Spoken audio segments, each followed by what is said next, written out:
Ik ben Arno Bacro, ik ben de General Manager Enterprise voor Dell Technologies voor de Benelux. Wat is nu de evolutie tussen de public, on-premise en die hybrid cloud? Wat we zien, de realiteit is dat we zijn nu aangekomen naar de tweede generatie van de public cloud adopters.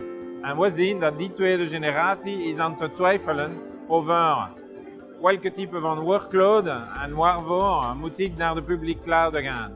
En we zien dat die tweede generatie twijfelt door het feit dat de eerste generatie voor bepaalde workload is al terug van de public cloud. En we zien twee redenen daarvoor. De eerste is kost.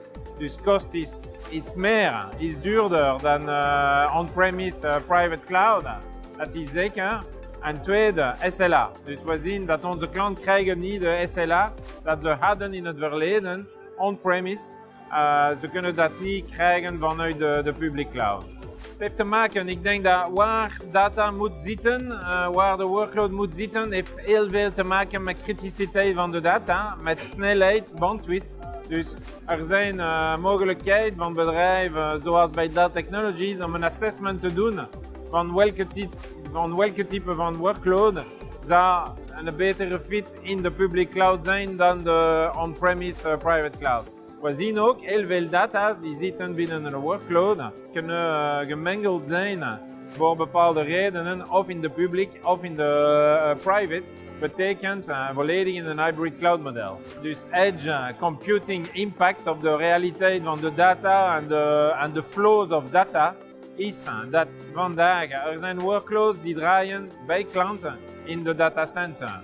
Er is data die draait op workload in de public cloud en ook nu meer en meer data die draait en workloads die draaien in edge. Dus we zien in manufacturing facilities bijvoorbeeld.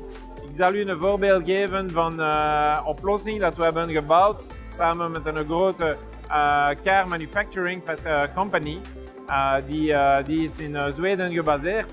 En voor wie wij leveren een platform zodat ze kunnen ontwikkelen autonomous car driving, gebaseerd op een mix van start-up die zijn gebaseerd ergens in Europa, van public cloud data en ook van edge data. Dus dat zijn typisch, dat is de toekomst van wat we zien qua free flow of data.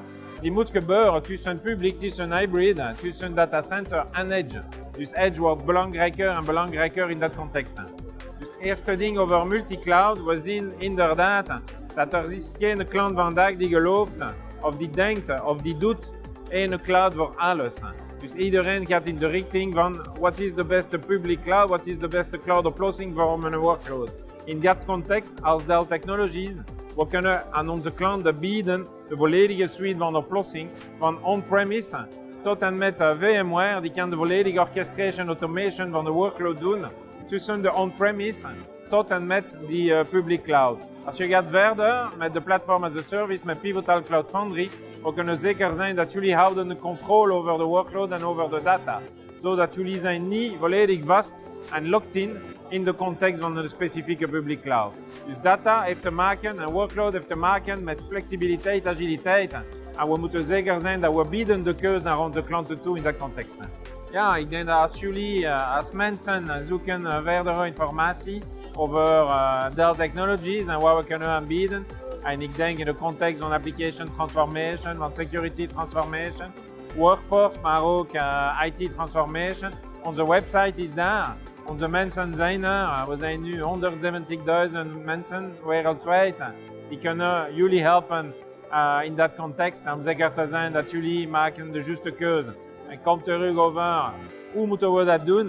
We hebben meer dan 40.000 mensen in onze services afdeling die kunnen onze klant helpen in de context van al die journeys en al die transformations.